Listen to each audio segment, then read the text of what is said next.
nhà richan đã đan bị ngom đạt lời chất hoa là cú say chân lên vì múa nó quay hoa nó mò lo nu kiên chân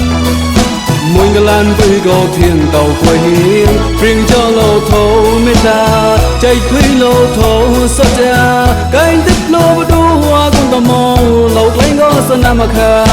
cô chân cô chúa vì hai chọn quay màn cha na mà này lúa quay hoa mà này hoa nô mời con hôn dề tay ngày nguyện mong ra chan yêu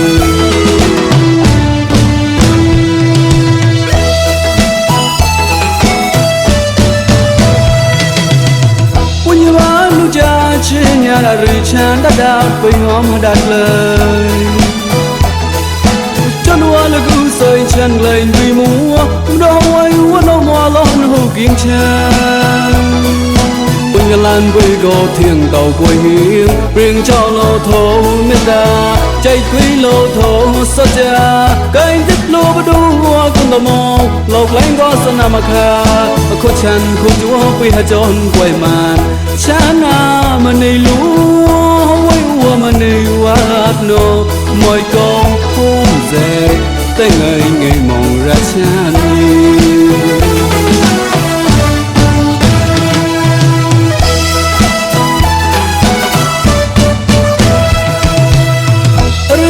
đặt nhong đầy dài chợt vì chân này nhong lót lối vì mệt lối mà đôi sân nuôi như ta lạc rồi cho bà cha như ta là mấy ta cái chân vì có tô sơ màu nhong ra cười cho mẹ bờ số hoa chui rong vì lại mò rong say chơi chẳng lời như sao câu tôi mà mu ba tép dùa mong ra hưu chan bờ đua cùng ta mong về cái tích lô thổ chan hu mua có mấy ta cả lan chan hu mua có hư sọt già hắn hu prai ai phi nô hôi hu mua ta lên chan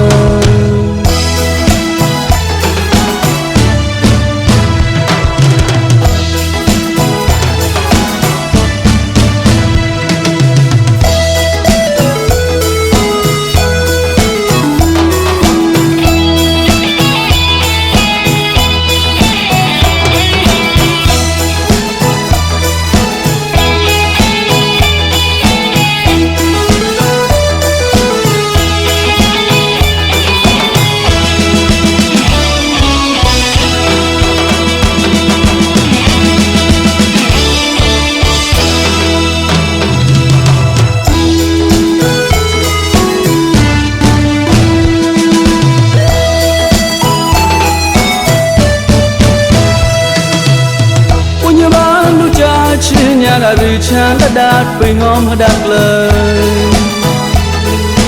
cho đua là cứ dành chân lên vì múa đâu ai muốn đâu mò lon hồ kiên chân mùi ngân lan với gò thiên tàu quay hiên riêng cho lô thô mê ta chạy quý lô thô sao cha cánh tích lô đu hoa con tò mò lộc lấy gó sân nam kha cô chân cô chúa vì hai chọn quay màn cha nào mà này lúa quay hoa mà này hoa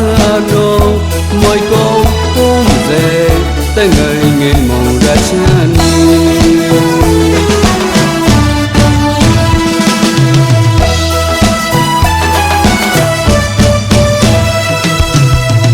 richan đặt nhong đầy dài chợt vì chân này nhong lót lối vì mệt lối mà đôi sân nuôi như ta lạc rồi